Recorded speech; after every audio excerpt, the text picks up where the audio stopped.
ಇನ್ನ ಖರೀದಿಸಬೇಡಿ, ತೈಲ ಮಿತ ಬಳಕೆಗೆ ಮೋದಿ ಅವರು ಕರೆ ಕೊಟ್ಟಿದ್ದಾರೆ. ಪ್ರಧಾನಿ ಮೋದಿ ಸಲಹೆಯನ್ನ ದೇವೇಗೌಡರು ಸಮರ್ಥಿಸಿಕೊಂಡಿದ್ದಾರೆ. ಸೊ ಅಮೆರಿಕ, ಇರಾನ್, ಇಸ್ರೇಲ್ ನಡುವಿನ ಕದನ ಏನಿದೆ, ಈ ಪರಿಣಾಮವಾಗಿ ಯುದ್ಧದ ದುಷ್ಪರಿಣಾಮ ಭಾರತದ ಮೇಲೆ ಆಗಿದೆ.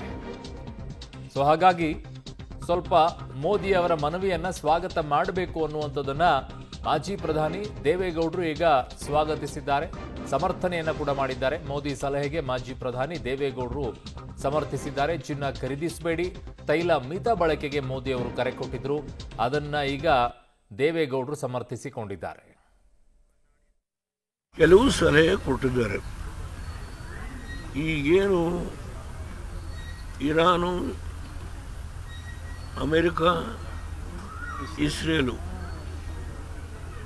ಇದರ ಮಧ್ಯೆ ದೊಡ್ಡ ಸುಮಾರು 40 ದಿನದ ಕದನ ಆಯಿತು. ಅದರ ದುಷ್ಪರಿಣಾಮ ಏನಾಗಿದೆ, ನಮ್ಮ ಎಣ್ಣೆ ತರ್ತಕ್ಕಂಥ ಹಡಗು ಮುಳುಗೋಗಿದೆ. ಈ ಹಿನ್ನೆಲೆಯಲ್ಲಿ ಮೋದಿಯವರು ಸ್ವಲ್ಪ ಬಳಕೆ ಮಾಡುವಾಗ ನಿಧಾನವಾಗಿ ಎಚ್ಚರಿಕೆಯಿಂದ ಮಾಡಿ ಅಂತ ಹೇಳಿದ್ದಾರೆ. ಆದ್ದರಿಂದ ಈ ರಾಷ್ಟ್ರದ 150 ಕೋಟಿ ಜನತೆಗೆ ಅಪೀಲ್ ಮಾಡಿದ್ದಾರೆ. ಅದು ಬೇರೆ ಕಾರಣದಿಂದ ಅಲ್ಲ, ಅಂತಾರಾಷ್ಟ್ರೀಯ ಮಟ್ಟದಲ್ಲಿ ನಡೆದಿರ್ತಕ್ಕಂಥ ಈ ಸಂಘರ್ಷದಿಂದ ಆಗಿರೋ ಒಂದು ಕೆಟ್ಟ ದುಷ್ಪರಿಣಾಮ. ಅದನ್ನು ನಾವು ಸ್ವಾಗತಿಸಬೇಕು. ಸೊ ಇದು ಈಗ ಪ್ರಧಾನಿ ನರೇಂದ್ರ ಮೋದಿಯವರು ದೇಶಕ್ಕೆ ಕರೆಯನ್ನ ಕೊಟ್ಟ ನಂತರ ಅದನ್ನ ಸಮರ್ಥನೆಯನ್ನ ಮಾಡಿಕೊಂಡಿದ್ದು ದೇವೇಗೌಡರು.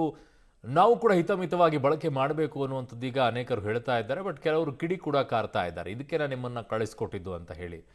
ಅಲ್ಲ ರೀ, ಯುದ್ಧ ಯಾವುದೋ ದೇಶ ಮಾಡಿದರೆ ಇದಕ್ಕೆ ಕಳಿಸ್ಕೊಟ್ಟಿದ್ರೆ ಅಂದ್ರೆ ಪ್ರಧಾನಿಗಳು ಏನು ಮಾಡಬೇಕು? ನಮ್ಮ ದೇಶದೆಲ್ಲ ಉತ್ಪತ್ತಿ ಆಗುತ್ತೆ.